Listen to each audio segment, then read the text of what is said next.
वादग्रस्त वक्तव्यानंतर बागेश्वर बाबानं छत्रपती शिवाजी महाराजांचं चित्र असलेला सदरा परिधान केला। शिवप्रेमींच्या विरोधानंतर धीरेंद्र शास्त्रींचा शिवभक्त असल्याचं दाखवण्याचा प्रयत्न। राज्यामध्ये 2047 पर्यंत 300 कोटी वृक्ष लागवड करण्यात येणार। हरित महाराष्ट्र आयोगाची स्थापना केली जाणार।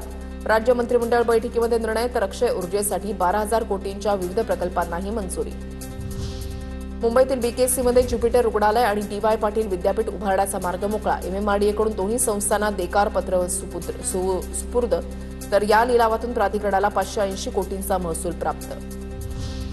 नवी मुंबई विमानतळावरून उड्डाण करण्यास एअर इंडियाचा नकार। उच्च दर, अपुरी कनेक्टिव्हिटी आणि दुहेरी विमानतळ संचालनामुळे एअर इंडियानं उड्डाणास असमर्थता दर्शवली।